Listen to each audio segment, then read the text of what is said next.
tanggapan dan pandangan Bapak perihal politik kekinian?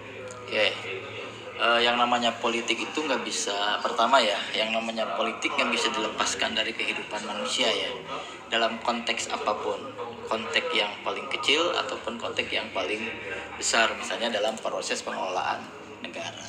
Cuman kalau kemudian ditanyakan berkaitan dengan persoalan bagaimana politik hari ini, saya melihat ada semacam barangkali kemunduran berkaitan dengan persoalan integritas moral. Kalau dulu para pemimpin bangsa kita misalnya di NKRI ini, Negara Kesatuan Republik Indonesia ini, yang namanya politik kan cita-citanya luhur. Bagaimana mereka berpolitik, bersiasat, menggunakan seluruh potensi kemampuan intelektual yang mereka miliki agar bisa negara ini berdiri, merdeka dan lain-lain seterusnya begitu. Dan kemudian juga generasi selanjutnya juga kurang lebih sama. Yang paling terpenting cita-cita mendirikan negara agar terjadi kesejahteraan, keadilan dan sebagainya, atau dalam konteks politik Islam baldatun thayyibatun warabun gofur ini menjadi bagian yang menjadi orientasi para politisi terdahulu.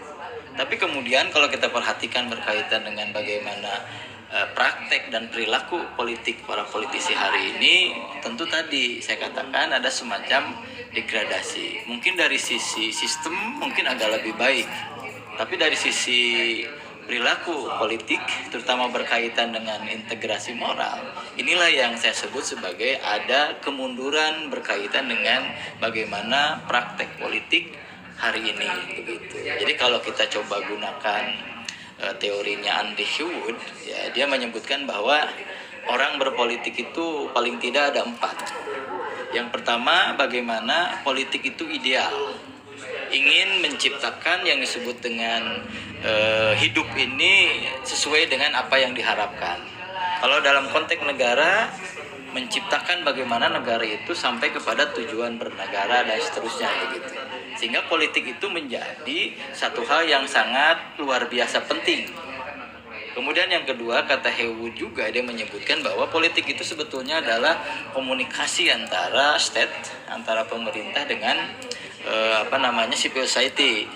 Nah, dalam konteks ini juga ketika pemerintah dalam arti misalnya dari mulai eksekutif, yudikatif sampai legislatif, mereka itu kemudian ada perimbangannya dengan civil society, dengan masyarakat pada umumnya, dengan organisasi massa, kemudian juga dengan pers dan lain sebagainya. Ini masih dalam konteks yang paling bagus begitu ya. Tapi kesininya juga ada politik sekedar how to get the power. Bagaimana dengan berpolitik orang sekedar untuk mencapai kekuasaan. Sehingga kemudian ketika mencapai kekuasaan, kita sudah berkuasa, how to use the power. Mereka ingin menjaga kekuasaan itu. Nah, inilah yang terjadi hari ini. Seperti misalnya kasus pemilihan presiden hari ini misalnya. Kalau dulu yang namanya presiden kalau sudah 2 periode sebagaimana yang diundang-undangkan dalam undang-undang politik, seharusnya kan sudah tidak ukit bermain lagi begitu ya. Selesailah. Istilahnya itu mandek pandito kalau dalam istilah orang-orang Jawa itu. Tapi kemudian yang terjadi hari ini ketika sudah 2 periode, ternyata kemudian ada keinginan untuk terus berkuasa, walaupun bukan dirinya yang memimpin, tapi ingin kekuasaannya diserahkan kepada yang lain dengan keinginan nanti paling tidak dia bisa ikut mengatur bagaimana kehidupan bangsa yang akan datangnya itu seperti itu. Jadi kalau kemudian dipertanyakan bagaimana politik kekinian, ada hal yang harus kita coba perbaiki berkaitan dengan praktek dan perilaku politik hari ini. Politik itu suci.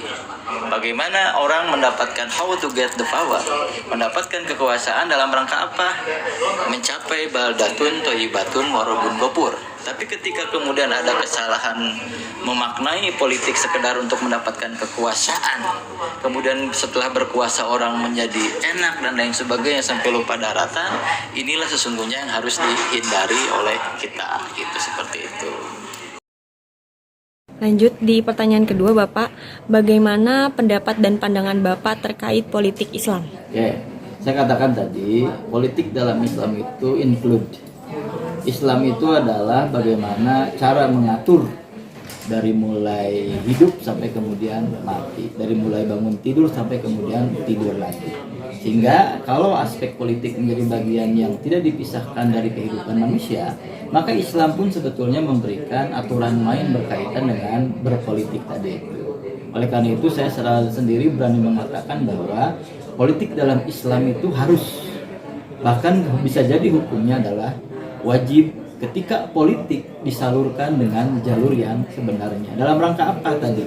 Bukan sekedar mendapatkan kekuasaan, tapi punya tujuan yang lebih luar biasa, lebih daripada sekedar duniawi, tapi bagaimana bisa mencapai tujuan yang paling luhur, baldatun, thayyibatun, warobun, gopur. Bagaimana negara agar sejahtera, bagaimana masyarakat agar hidup teratur dan lain-lain sebagainya. Jadi sekali lagi, politik di dalam Islam tentu tidak bisa dilepaskan dari aspek kehidupan Islam itu sendiri. Cuman kemudian kalau misalnya muncul ada istilah politik identitas, itu sebetulnya politik juga.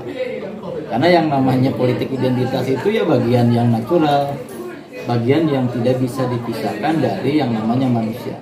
Sepanjang manusia punya identitas dan manusia tidak bisa dilepaskan dari identitas dirinya, maka otomatis politik identitas itu harus ada.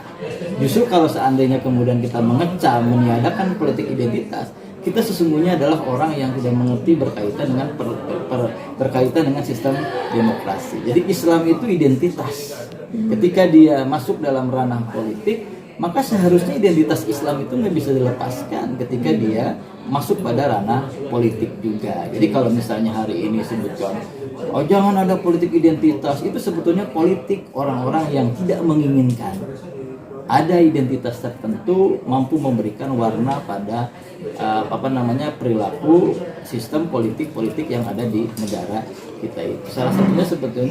Salah satunya adalah misalnya untuk menyerang Islam, untuk menyerang agar Islam itu terpecah dan lain-lain sebagainya. Padahal kalau kita coba gali dalam ayat Al-Quran, gali dalam hadis, yang namanya politik itu ya include, saya katakan bagian integral dari nilai-nilai keberislaman kita. Cuma sekali lagi, politik dalam Islam itu suci, politik dalam Islam itu sakral. Dia bukan sekedar mengejar target yang dekat, the power dalam artian sekedar kekuasaan, tapi bagaimana kekuasaan yang tadi itu dia gunakan dalam rangka apa? Kesejahteraan masyarakat, keadilan sosial dan lain-lain sebagainya. Yang dalam konteks Islam itu mencapai baldatun, thayyibatun, warobun, gopur, begitu. Terima kasih Bapak.